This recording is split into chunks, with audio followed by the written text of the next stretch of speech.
A dramatic night of testimony and video in tonight's January 6th committee hearing. Lawmakers made the case that former President Trump did nothing for hours to stop the mob of violence. KCAL 9 political reporter Tom Wade is here now with what stood out tonight. Tom. Juan, it was riveting testimony, and there were many details and video that we hadn't seen before. Never, yeah, absolutely. And so tonight the committee wanted to detail what the former president was doing during that 187 minutes from when the Capitol was breached until the former president finally recorded a video telling his supporters to leave and go home. But this election is now over. Congress has certified the results. I don't want to say the election's over. Former President Donald Trump, in a speech the day after the January 6th insurrection, in never-before-seen outtakes, his allies warning him that he may be removed from power unless he offered a forceful denunciation of the violence. Even then, he could not utter the words, "The election is over." Congress has certified the results without saying the election's over, okay? But Congress is certified. Now Congress is Yeah, right. My only goal was to ensure the integrity of the vote. My only goal was to ensure the integrity of the vote.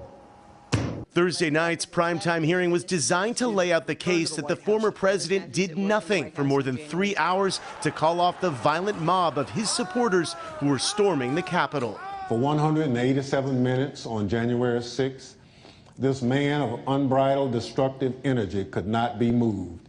Within 15 minutes of leaving the stage, President Trump knew that the Capitol was besieged and under attack. That President Trump was in the dining room with the TV on for more than 2.5 hours.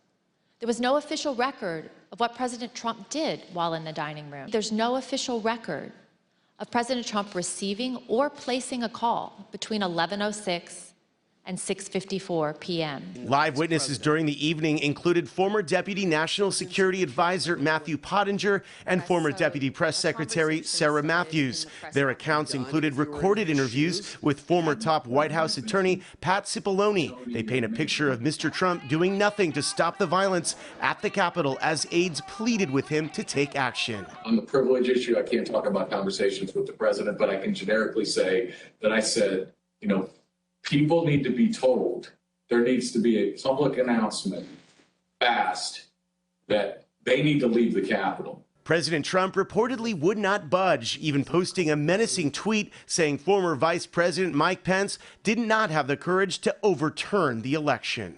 I think that in that moment, for him to tweet out the message about Mike Pence, it was him pouring gasoline on the fire. As rioters ransacked the Capitol, fears were growing of a more deadly conflict. Members of the VP detail at this time were starting to fear for their own lives. There was a lot of yelling, a lot of very personal calls over the radio. So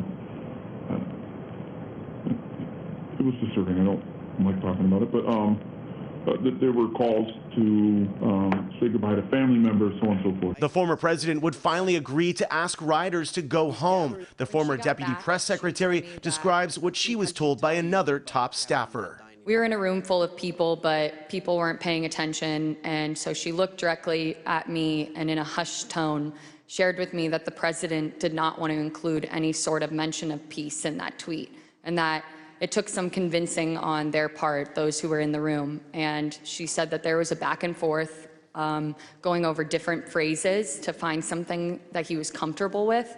And it wasn't until Ivanka Trump suggested the phrase, "stay peaceful," that he finally agreed to include it. You tell me when? When you're ready, sir.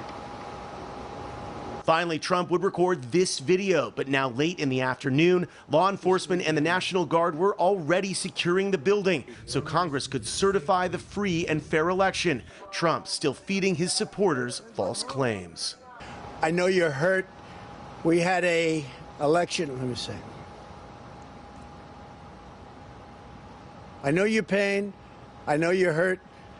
We had an election that was stolen from us. It was a landslide election, and everyone knows it, especially the other side. But you have to go home now.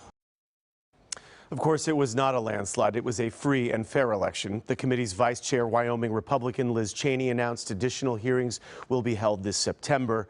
Juan, back to you.